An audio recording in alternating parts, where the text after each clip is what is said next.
En Guinée, la plupart des malades de la COVID-19 survivent au virus. Toutefois déclarés guéris, ils subissent souvent la stigmatisation par leur entourage et parfois même victimes de délogement par leurs concessionnaires. Une triste réalité que déplorent certains citoyens. Pour donner la stigmatisation aux autres, donc on doit mettre en tête que ce n'est pas une maladie de la honte. Pour éviter, on voit les autres pays. Il faut se mettre à la place de ton ami. Donc on les conscientise, on ne doit pas crier sur eux parce que ce n'est pas tout le monde qui comprend de la manière. Ça fait peur. Donc c'est ce que je peux dire. Il n'a qu'à arrêter et puis trouver une solution vraiment qui puisse amener tout le monde à aller dépister et puis dans la sérénité. C'est l'ignorance. Parce que tout un chacun peut avoir atteint ce COVID-19, mais il faut toujours les approcher. On garde les mesures, ce que l'ANS a dit, il y a ça, il n'y a plus de problème. En tout cas, les familles qui seront atteintes à ça, nous serons vraiment obligés de les accompagner, nous aussi, consciencieusement, physiquement et moralement. Omar Kamara a été testé positif au coronavirus au mois de mars 2020.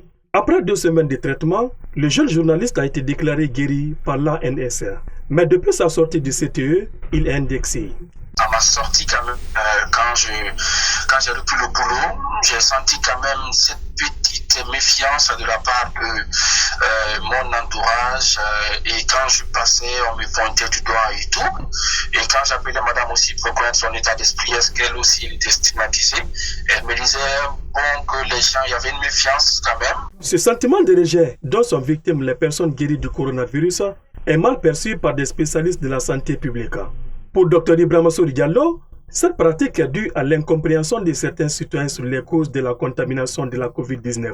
Les personnes qui s'engagent dans la stigmatisation des personnes testées positives n'ont rien compris. Ce virus peut être, c'est ton ami aujourd'hui, demain ça passe, la nuit c'est toi. Donc c'est pour dire quoi? La maladie là n'a pas, c'est-à-dire n'a pas de personne de soi.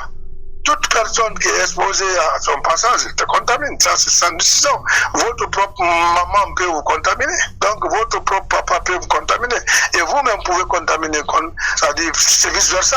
L'essentiel est de prier Dieu que la maladie, là, se passe sans avoir trop de victimes dans notre pays. Cette stigmatisation de nombreuses personnes atteintes de la maladie favorise la radicalisation des malades en refusant de se faire dépister. Une attitude qui pourrait multiplier les cas de propagation de la maladie en Guinée.